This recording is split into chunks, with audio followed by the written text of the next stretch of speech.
Coming up on The World Today.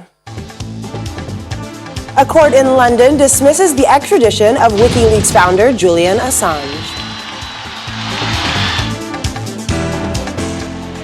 Iran confirms enriching uranium to 20% purity, said to be its most significant breach of the 2015 nuclear deal.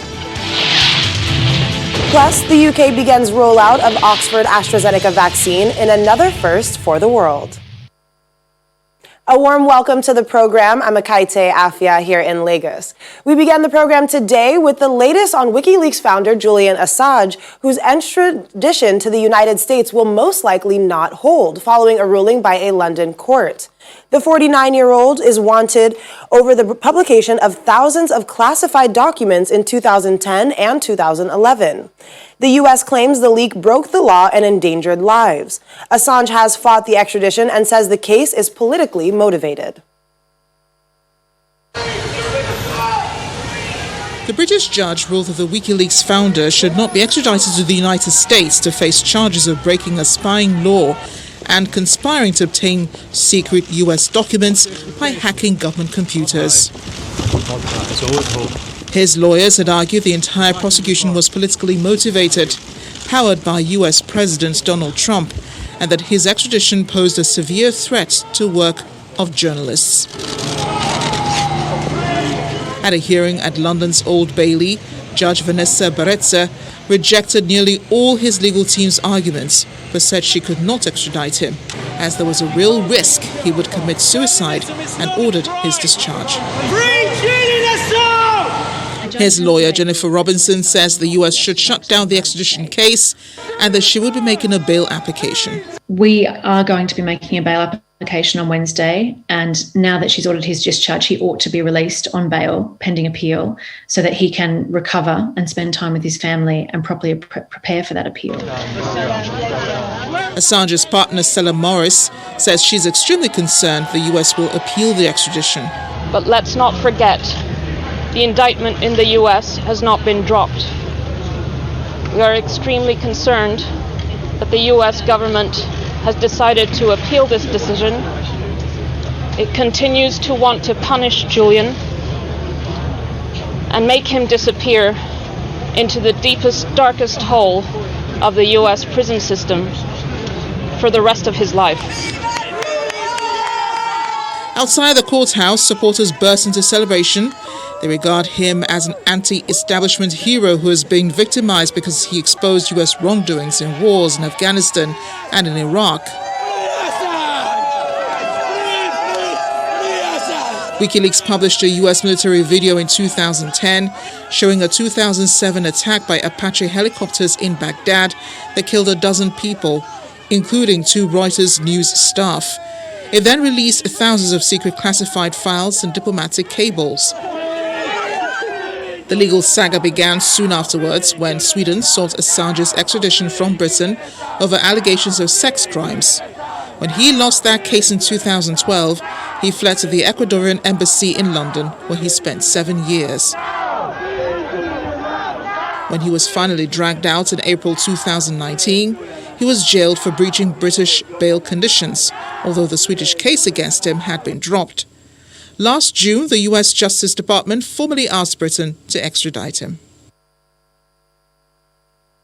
Iranian authorities have confirmed the country has resumed enriching uranium to 20% purity, regarded as its most significant breach of the 2015 nuclear deal. Enriched uranium can be used to make reactor fuel, but also nuclear bombs, while weapons-grade uranium is 90% purity. Iran, which insists that its nuclear program is peaceful, has rolled back a number of key commitments under the deal in retaliation for U.S. sanctions. Reacting to the news, Israeli Prime Minister Benjamin Netanyahu says Iran's decision can't be explained in any way except as continued realization of its intention to develop a military nuclear program. The EU, on the other hand, says if it is proven, would be considered a complete departure from Iran's commitment to the nuclear deal. I would say that if this announcement is going to be implemented, the announcement by the Iranian authorities, it would constitute a considerable departure from Iran's nuclear commitments under the JCPOA with serious nuclear non-proliferation implications. Now, let me recall also the importance of avoiding any steps that could undermine the preservation of the nuclear deal. And here I would like to recall all the previous statements by all the participants of the JCPOA that they are interested in keeping this deal alive. And the deal will be kept alive as long as all the participants deliver on their obligations.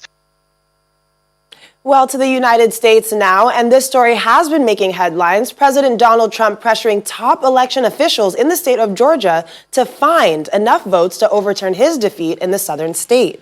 It is the latest move in Trump's two-month effort, insisting that his loss to Joe Biden was a result of a widespread voter fraud, a claim that has been widely rejected by state and federal election officials and multiple courts. Trump's call to the Secretary of State in the state of Georgia, Brad Raffensperger, a fellow Republican, is all the rave of the moment, as the conversation between them, in which he was heard pressuring him about the votes, has been played back on different U.S. news media. Let's take a listen to an excerpt. All I want to do is this. I just want to find 11,780 votes, which is one more than we have. Honestly, this should go very fast. You should meet tomorrow because you have a big election coming up. And because of what you've done to the president, you know, the people of Georgia know that this was a scam. And because of what you've done to the president, a lot of people aren't going out to vote. There have been, of course, several reactions to this now infamous phone call between the president and Mr. Raffensperger. Vice President-elect Kamala Harris says the president's appeal was one of desperation. In her words, it was called a bald-faced, bold abuse of power. The President of the United States. Have you all heard about that recorded conversation?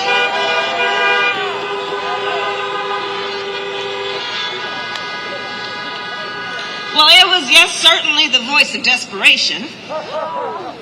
Most certainly that. And it was a bald-faced, bold abuse of power by the President of the United States. We will tell them what we did. We will tell them what we did. We will tell them we were hanging out at the Garden City Stadium with Kamala and John and Raphael. We will tell them, we told everybody we knew what is at stake, that we didn't stop calling them and emailing them and texting them till they got tired of us, but we knew they'd get over it. We will tell them we helped folks who hadn't yet turned in their ballot to not put it in the mailbox, but to take it and drop it off. We will tell them, vote, vote, vote, because your life depends on it. And we will tell them that's how we elected Raphael Warnock and John Ossoff to the United States Senate. Thank you. Well, let's talk to Channels Television's Washington correspondent, Maria Bird, about this. Maria, thanks for joining us on the program. Thanks for having me.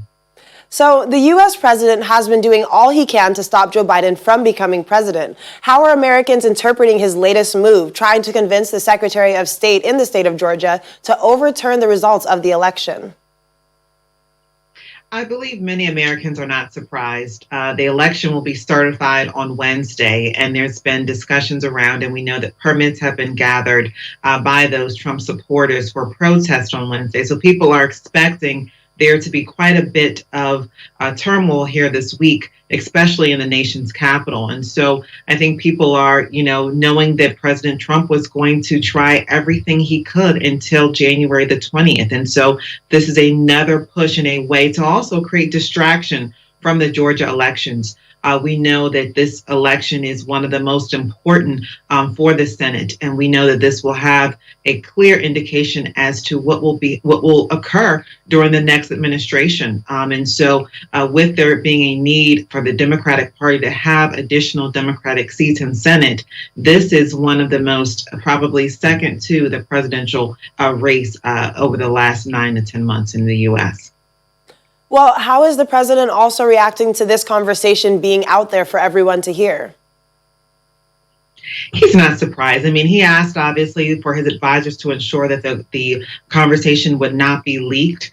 But I think that he's very well versed in the way politics works in the U.S. And he knows himself if this was something that could have potentially aided him, if it was the other way around, he would have leaked the conversation as well. So I think he's not surprised. I think that the Georgia State Secretary was hopeful. He said that he would not have leaked the conversation unless, obviously, President Trump had come out with something, which he did, something to attack the Georgia official. And so this information has now been released, and it will either, obviously cause those supporters of Joe Biden and Kamala Harris and those supporters of the Georgia, those Democrats running for office in Georgia to have their supporters more ready to get out there and vote tomorrow. But I think for his supporters, this will just continue to create the division that has existed within the U.S. over the last year, and many would say even longer than that. Well, Maria, you did mention earlier that this election in Georgia is probably second in importance to the presidential election. Could you tell us a little bit more about why it is so important? This is extremely important because we're in a runoff race here with this Georgia state election. And we know that Georgia has typically ran Republican, and pretty much Republicans have taken whether or not it was a presidential race or oftentimes the Senate races. But we're in a time that Georgia has shown that they're looking at a different focus. They have a different plan for the future, and Georgians are looking at the Democratic Party as potentially the party that they're going to be supporting. And so if they are able to get 2 seats, the Democratic Party from the state of Georgia into the Senate, this will allow the Senate to have a Democratic majority, which will allow for many of the policies and practices that you will see coming out of the Biden-Harris administration to be able to get through Senate. If we see that the Republicans win in Georgia, you will definitely see gridlock, and it'll be very hard for the Biden-Harris administration to make any change or to put forth any policies that will obviously aid those candidates or those individuals that ran and that voted for them and elected them into office. Well, Maria, local elections are scheduled for tomorrow in the state of Georgia. Do you think that there's any impact this telephone conversation could have on the polls? And how could this determine what happens to the president when he finally does leave the White House? Well, this will have potentially impact on those Republicans. I think they're believing that the Republicans won't come out to vote. I think that's part of what President Trump is saying. But, that is probably highly unlikely. It probably is going to do the reverse. You're probably going to see record numbers of Georgians going out to vote. You can see much of the push and the voting organizations, those grassroots organizations that were very active during the presidential election are very active in the state of Georgia. They're going to people's homes, knocking on doors, ensuring they get out and they make sure that their ballots are not just put in a mailbox, but they're actually dropped off to the actual facilities where their local precincts. So this is going to be extremely, extremely tight race, but I think you're going to see record numbers of Georgians out to vote for what typically might have just been a everyday election, that happens every couple of years in that state. This will be one that will be historic. Now, you mentioned, what will this mean for the U.S. and for the future as a whole, and for specifically for President Trump. I think that President Trump is, for many might still be surprised that he's very hopeful for some sort of a continuation of his administration. But once this is over, you will probably most definitely see him moving forward with some larger ventures and being able to capitalize on his presidency that he had during these last 4 years. Well, we'll definitely be keeping our eye on the Georgia elections. Maria, thanks so much for joining us today. You're welcome. Have a great day. You too. Still to come on the program. The ever-vibrant beauty industry in South Korea has people thinking post-vaccination beauty. Stay with us. Welcome back to the program. China has some strong feelings against what it says is America's politicization of economic and trade issues and abuse of state power in overgeneralizing the concept of national security to suppress Chinese companies without justification. The thoughts were revealed by the Chinese Foreign Ministry during a press conference in Beijing. It was in response to the New York Stock Exchange's announcement last Thursday to delist China Telecom Corporation Limited, China Mobile Limited, and China Unicom.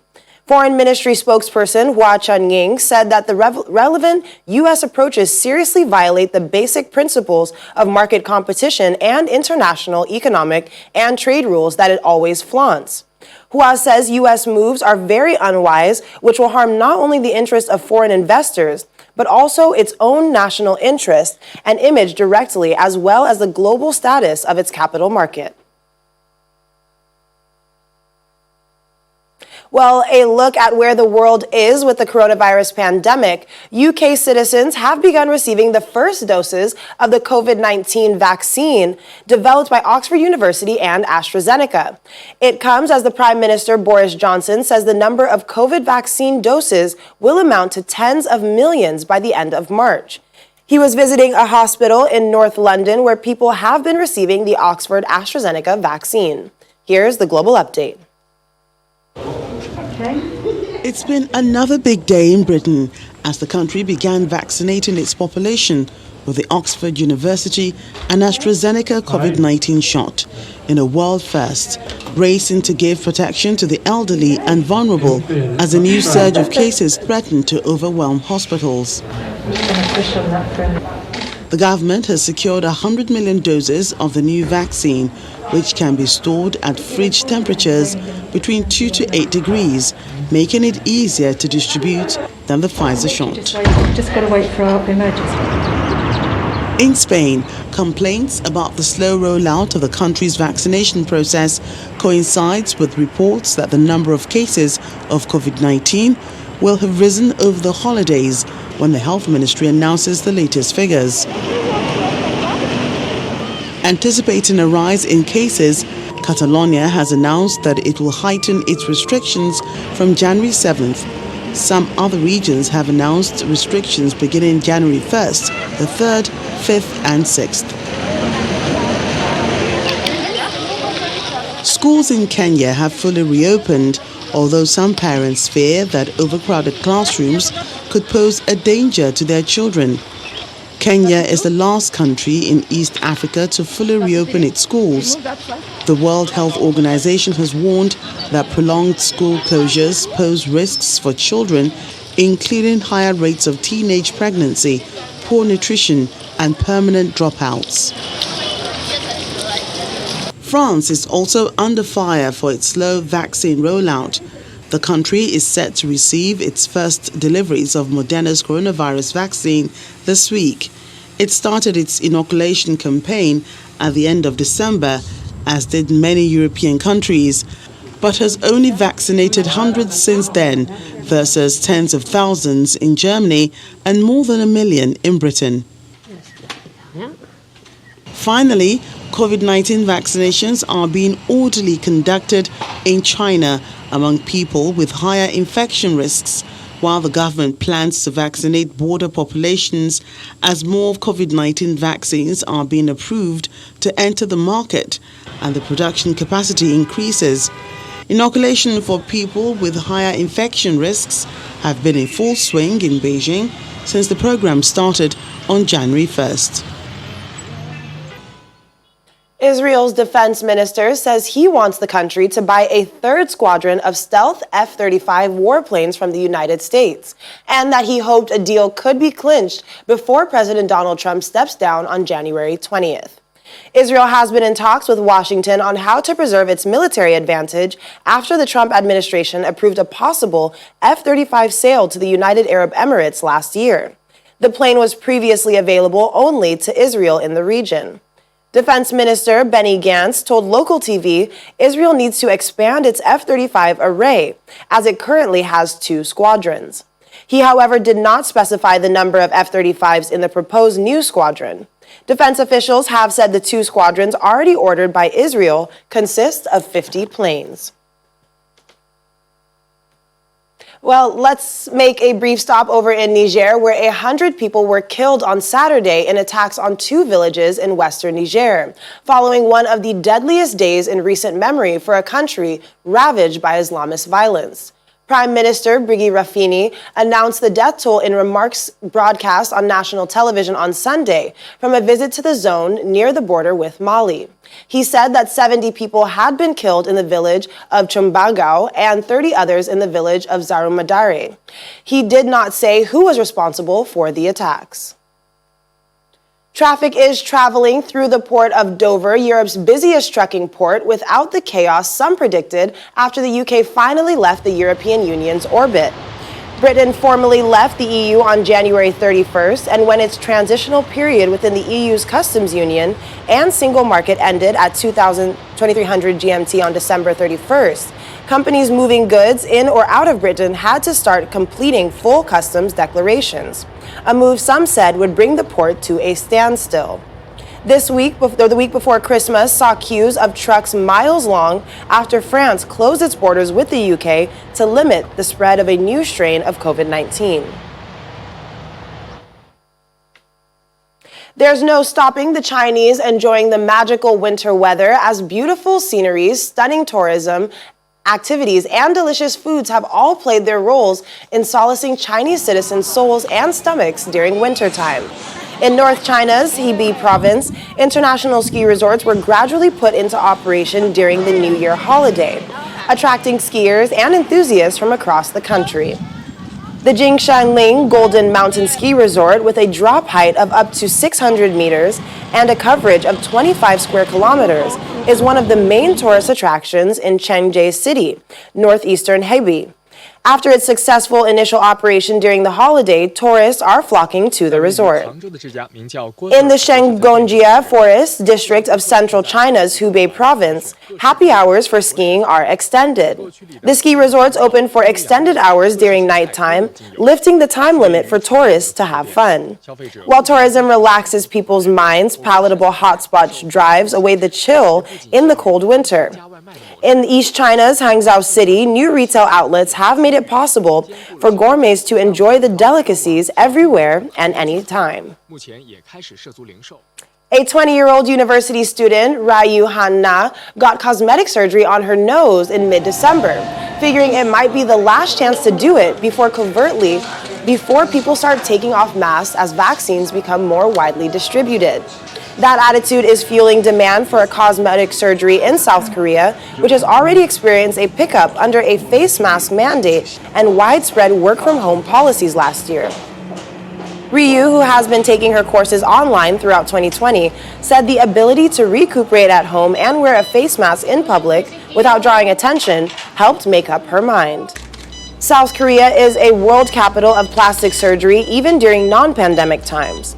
The industry is estimated to be worth about 11 trillion won, or $10.03 billion. In 2020, according to Gangnam Uni, the country's largest online cosmetic surgery platform. Cosmetic surgeons say patients are interested in all parts of the face, those that can be easily hidden under masks, such as nose and lips, or those that face coverings don't conceal, which some consider the criteria of beauty in the coronavirus era.